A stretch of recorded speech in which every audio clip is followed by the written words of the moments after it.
اعوذ باللہ من الشیطان اللعین الرجیم بسم اللہ الرحمن الرحیم اما بعد قال رسول اللہ صلی اللہ علیہ وآلہ وسلم بسم اللہ الرحمن الرحیم حرمت الجار علی الانسان کا حرمت امہ۔ ارشاد رسول خدا ہو رہا ہے پڑوسی کا احترام ماں کے احترام کی طرح ضروری ہے۔ عزیزان گرامی، جیسا کہ آپ حضرات دیکھ رہے ہیں ہمارا چینل اور میں آپ کی خدمت میں لے کر حاضر ہوا ہوں اپنے چینل کی طرف سے ایک نیا موضوع، جس کا عنوان ہے فقیہ کبیر سید جواد عاملی کا خود کی زبانی واقعہ پڑوسی کے متعلق۔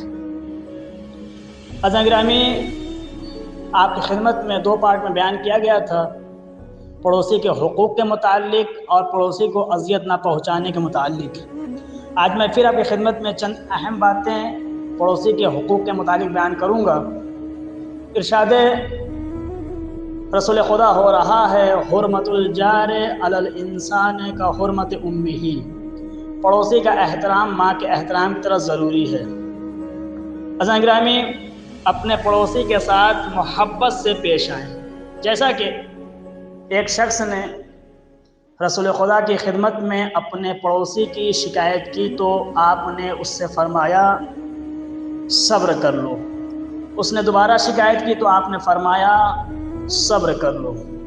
وہ تیسری بار پھر پڑوسی کی شکایت لے کر آیا تو آپ نے فرمایا کہ اپنے گھر کا سامان باہر نکال کر سڑک پر بیٹھ جانا، جب لوگ اس کی وجہ دریافت کرے تو ان سے اپنے پڑوسی کے ایذا رسانیوں کا تذکرہ کرنا۔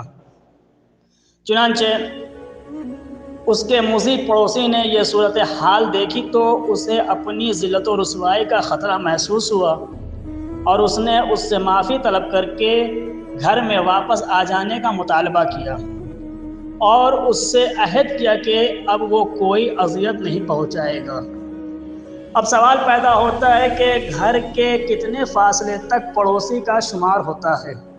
تو اس کا جواب بھی ہمیں مولا کائنات کی اس حدیث میں بآسانی مل جاتا ہے کہ مولا نے فرمایا مسجد کا پڑوسی 40 ذراع ہاتھ ہے، اور پڑوسی گھر کے چاروں طرف 40 گھروں کو کہا جاتا ہے۔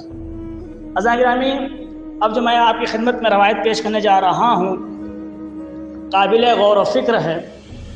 جیسا کہ ہمارے بہت سے علماء نے رسول خدا اور ائمہ طاہرین کی سیرت پر عمل کرتے ہوئے اسلام کے دوسرے آداب و اخلاق کی طرح پڑوسی کا خیال رکھنے کے بارے میں اعلیٰ مثالیں قائم کی ہے، جس کا ایک نمونہ حاضر خدمت ہے۔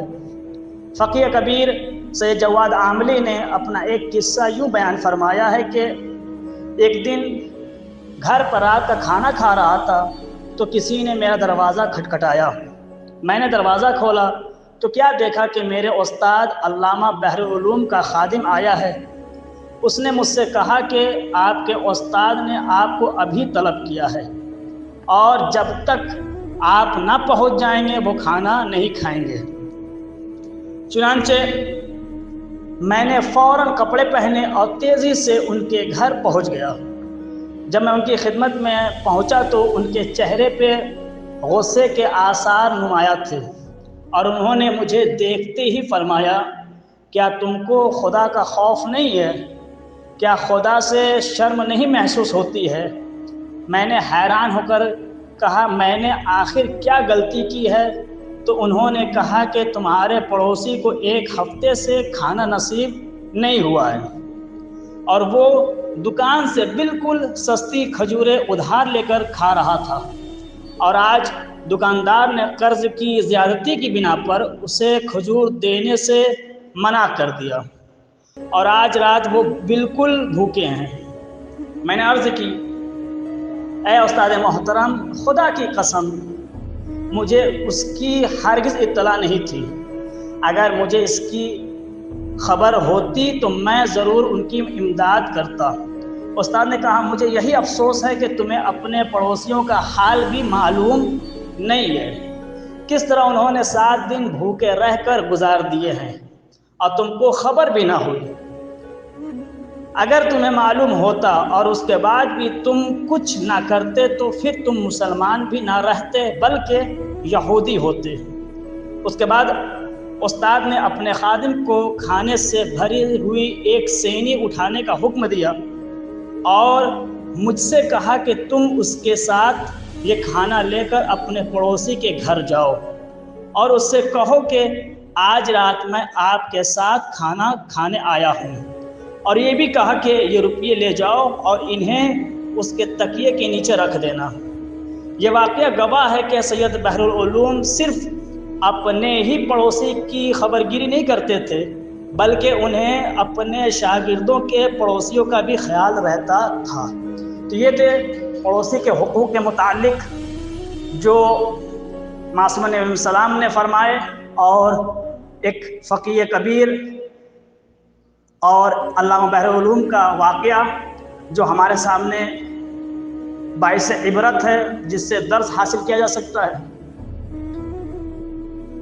آئیے اسی کے ساتھ بارگاہ خداوند عالم میں دعا گو ہوں، خدا تجھے واسطے عزت و جلالت کا ہمیں بھی توفیق عطا فرما تاکہ ہم بھی اہل بیت علیہ السلام کے بتائے ہوئے احادیث و روایت پر عمل پیرا ہو سکے۔ خدا تجھے واسطے عزت و جلالت کا تمام علماء کرام اور اعظام کا سایہ ہمارے سب کا قائم دائم فرما اور ان کو صحت و سلامتی اور طول عمر عطا فرما۔ خدا تجھے واسطے عزت و جلالت کا ہمارے وقت کے امام کے ظہور میں تعجیل عنایت فرما اور ان کے اصحاب و انصار میں ہمیں شمار عنایت فرما۔ ربنا تقبل منا انک انت السمیع الدعا۔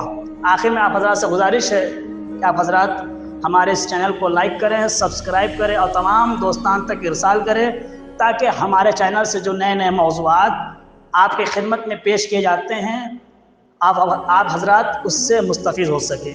والسلام علیکم ورحمۃ اللہ وبرکاتہ۔